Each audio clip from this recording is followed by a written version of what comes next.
ఏదైతే intensive revision జరుగుతూ ఉందో ఓట్లకి దానికి సంబంధించి కూడా విస్తృతమైన చర్చ జరిగింది. దాదాపు 65 లక్షల మంది ఓట్లు పోయినాయి బీహార్లో అని చెప్తా ఉన్నారు. ఎందుచేత ఇది జరుగుతూ ఉన్నదని చెప్పి కూడా ఎన్నికల సంఘాన్ని అడగడం జరిగింది. వారు చెప్పింది ఏమంటే చనిపోయిన వాళ్ళ ఓట్లు తీసేశాము, అట్లాగే ఎవరైనా మైగ్రేట్ అయితే తీసేశాము, అట్లాగే ఎవరైనా రెస్పాండ్ అవ్వకపోతే తీసేసినాము, అట్లాగే ఎవరైనా ట్రేస్ చేయలేకపోతే వారి తీసేసినాం తప్ప ఎక్కడ ఏమి ఇబ్బంది లేదని చెప్పారు. మేము ఎన్నికల కమిషన్కి ఈరోజు మా పార్టీ తరఫున చెప్పింది ఏమంటే రివిజన్ అనేది చేయాల్సిందే, తప్పేమీ లేదు. కానీ విశ్వాసం అనేది అందరినీ విశ్వాసంలోకి తీసుకొని చేసినట్టయితే బాగుంటుంది. ముఖ్యంగా క్షేత్రస్థాయిలో బూత్ లెవెల్లో, అట్లాగే నియోజకవర్గ లెవెల్లో, తాలూకా లెవెల్లో, మండల్ లెవెల్లో మరి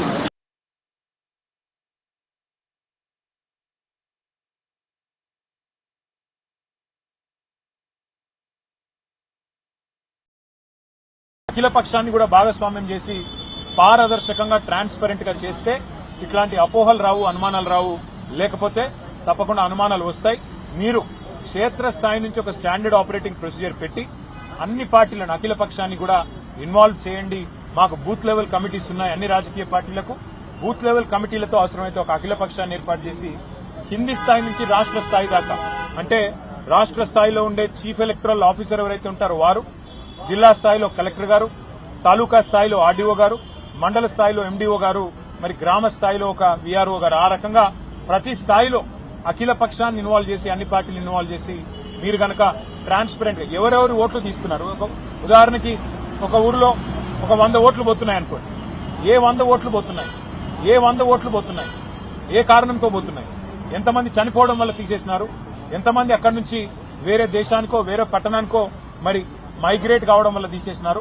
అది పారదర్శకంగా మీరు కనుక లిస్టు డిస్ప్లే చేస్తే, అన్ని పార్టీల సమ్మతితో చేస్తే మంచిగుంటది. ఆ పని చేయండి అని చెప్పి కూడా వారిని కోరాం. అట్లాగే ఇవాళ వాస్తవం ఏంటి అంటే భారతదేశంలో ఇంకా ఎన్నికల సంస్కరణలు కూడా రావాల్సిన అవసరం ఉంది. ఖచ్చితంగా రావాలి.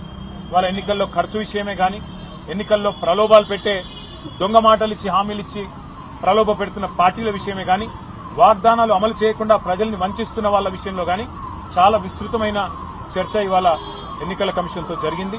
చాలా విషయాలు వారికి రాతపూర్వకంగా కూడా మా పార్టీ నుంచి సమర్పించాము. ఇంకా అన్నిటికన్నా ముఖ్యంగా వారి దృష్టికి, ఎన్నికల కమిషన్ దృష్టికి మా వినోద్ కుమార్ గారు, మా పార్టీ దాదాపు 20 ఏళ్లుగా ఒక అంశంలో పోరాటం చేస్తా ఉంది ఎన్నికల కమిషన్తో. కారు గుర్తును పోలిన సింబల్స్ ఏవైతే ఉన్నాయో దాదాపు 8-9 సింబల్స్ ఉన్నాయి. ఉదాహరణకు మీకు నేను ఎగ్జాంపుల్ చెప్తాను. 2019లో పార్లమెంట్ ఎన్నికలు, భువనగిరి పార్లమెంట్ సీటు మా పార్టీ 5,000 ఓట్లతో ఓడిపోయి, ఆ రోజు కోమటిరెడ్డి వెంకటరెడ్డి గారు కాంగ్రెస్ పార్టీ నుంచి గెలిచారు. బూర నరసయ్య గౌడ్ గారు మా పార్టీ నుంచి పోటీ చేసి 5,000 ఓట్లతో ఓడిపోయారు. కానీ మా కారు గుర్తును పోలిన గుర్తు ఒక రోడ్ రోలర్ గుర్తు. ఒక ఇండిపెండెంట్ అభ్యర్థి పోటీ చేస్తే ఆయనకు 27,000 ఓట్లు వచ్చినాయి. ఆయన ప్రచారం కూడా చేయలేదు. ఎందుకు చెప్తా ఉన్నా ఇదంతా అంటే, ఇట్లా మా పార్టీకి ఒకసారి కాదు ఎన్నో సందర్భాల్లో నష్టం జరిగింది. మొన్న జరిగిన సాధారణ ఎన్నికల్లో కూడా మేము 14 సీట్లు 6,000 కంటే తక్కువ ఓట్లతో ఓడిపోయాం. అక్కడ కూడా మరి చాలా చోట్ల ఈ chapati maker, road roller, ship, ఇట్లా 8 గుర్తులు ఏవైతే మా కారు గుర్తులు పోలిన గుర్తులున్నాయో వాటి వల్ల కూడా మాకు చాలా నష్టం జరిగింది. వాటిని తక్షణమే తొలగించాలని చెప్పి కూడా ఎన్నికల కమిషన్ను మేము కోరినాము. ఇంకా రెగ్యులర్ గా ఫీడ్బ్యాక్ కూడా మా వైపు నుంచి ఎప్పటికప్పుడు ఇస్తాము, రిసీవ్ చేసుకోవాలని కూడా కోరాము. ఎన్నికల కమిషన్ కూడా వివిధ రాష్ట్రాలు పర్యటించాలి, ప్రజల్ని కూడా కాన్ఫిడెన్స్ లో తీసుకోవాలి. ఎక్కడికక్కడ అవసరమైతే మరి గ్రాస్ రూట్ లెవెల్లో కూడా ఎన్జీఓలతో, ప్రజా సంఘాలతో, ఎందుకంటే ఓన్లీ పొలిటికల్ పార్టీసే కాదు, ప్రజా సంఘాలతో కూడా మీరు చర్చించండి. ప్రజల వాయిస్ కూడా మీరు వినండి.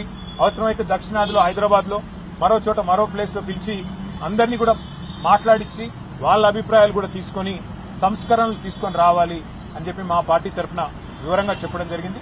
మరి వారు అన్ని కూడా సానుకూలంగా విన్నారు. మరి ఇంకో మాట కూడా వారు చెప్పారు, మీరు ఇది మొదటిసారి కాదు, మళ్లీ మళ్లీ రండి, ఏమైనా కంప్లైంట్లు ఉంటే కూడా తప్పకుండా రండి అన్నారు. మేము వారికి చెప్పాము. మా రాజ్యసభ సభ్యులు, మా ఫ్లోర్ లీడర్ సురేష్ రెడ్డి గారు, రవిచంద్ర గారు, మా వినోద్ గారు రెగ్యులర్ గా వస్తారు పార్టీ నుంచి.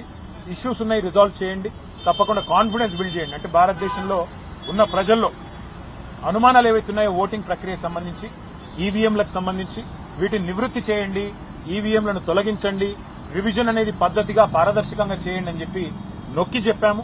మరి బహుశా వారు తప్పకుండా కనీసం కొన్ని సూచనలైన పరిగణలో తీసుకుంటారు, న్యాయం చేస్తారు, ప్రజాస్వామ్యాన్ని కాపాడుతారు అనే విశ్వాసం మరి వ్యక్తం చేస్తా ఉన్నాం. Thank you.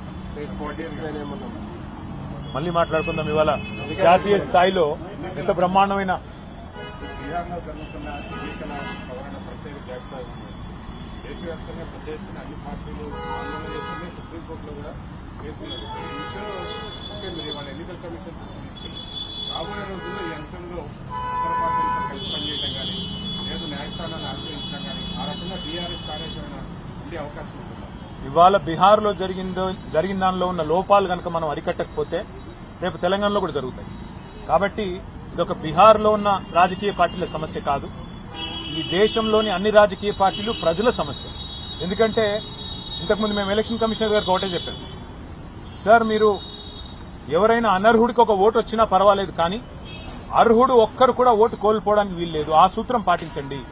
అర్హత గల ఏ ఒక్క వ్యక్తి, మహిళ గాని పురుషుడు గాని ఎట్టి పరిస్థితుల్లో ఓటు కోల్పోకూడదు అనే మాట వారికి చెప్తే వారు కూడా ఏకీభవించారు. వారు ఏమన్నారంటే ప్రాసెస్ లో ఎక్కడ లోపాలు ఉన్నాయో మాకు చెప్పండి, మేము కరెక్ట్ చేసుకుంటాము, బీహార్లో కూడా పారదర్శకంగా పనిచేసే ప్రయత్నం చేస్తున్నాము అని వారు చెప్తా ఉన్నారు. వారికి మేము చెప్పింది ఏమంటే సమస్య వచ్చినాక రియాక్ట్ కావడం కాదు, ఒక ప్రాసెస్ ఇన్స్టిట్యూట్ చేయండి. తాలూకా లెవెల్ దాకా, మండల్ లెవెల్ దాకా కూడా మీరు అన్ని పార్టీలను సంప్రదింపులోకి తీసుకొని, కాన్ఫరెన్స్ లో తీసుకొని, అవసరమైతే మండల్ లెవెల్లో కూడా కమిటీలు ఏర్పాటు చేసి అందులో ప్రతి పార్టీకి కూడా భాగస్వామ్యం కల్పించినట్టయితే ఏ ఓట్లు పోతున్నాయి, ఎందుకు పోతున్నాయి అనే లిస్టు అవసరమైతే అక్కడికక్కడే డిస్ప్లే చేయగలిగితే పంచాయతీ ఉండదని చెప్పి వారికి చెప్పాము. వారేమన్నారంటే పార్లమెంట్ లో గొడవ చేయడం కాదు, వాళ్ళందరినీ వచ్చి మాకు కూడా చెప్పమనండి, మేమేం తప్పు చేస్తున్నామో చెప్పమనండి, మేము కూడా చెప్తాము సమాధానం, అంతేగాని మమ్మల్ని బయట అంటే లాభం లేదు, మీలాగా వాళ్ళని కూడా రమ్మనండి, మేము టైం ఇస్తాము, వచ్చి చెప్పమనండి, మాకు అభ్యంతరం లేదన్నారు. మేమైతే బీహార్ ప్రజల తరఫున, భారతదేశ ప్రజల తరఫున ప్రజల్లో ఉన్న అనుమానాలను గట్టిగా ఎలక్షన్ కమిషన్ దృష్టికి తెచ్చాము. మరి వారు కొన్ని చిన్న సవరణలు చేసుకుంటే దేశానికి మంచిది, ప్రజాస్వామ్యం. దాని ధర్నా అనో జోక్ అంటాను, ఎందుకంటే మేము ఈ మాట శాసనసభలో బిల్లు పెట్టినప్పుడే చెప్పాం. You are cutting a very cruel joke on the backward classes of this state. అంటే బీసీలను మోసం చేస్తూ మీరు దగా చేస్తున్నారు, వంచిస్తున్నారని చెప్పాం. ఇవాళ నేను ఒకటి అడుగుతా ఉన్నా, మీరు సమాధానం ముఖ్యమంత్రి గారిని అడగాలని చెప్పి నేను కోరుతా ఉన్నా. 42% రిజర్వేషన్లు అని ఢిల్లీకి వచ్చి డ్రామా చేస్తా ఉన్నారు. నేను కాంగ్రెస్ పార్టీని అడుగుతా ఉన్నా, మీరు బీసీ డిక్లరేషన్ లో ఒక రిజర్వేషన్ల మాటను ఇయ్యలేదు, మీరు ఏమేం మాటలు చెప్పినారు? సంవత్సరానికి 20,000 కోట్ల బడ్జెట్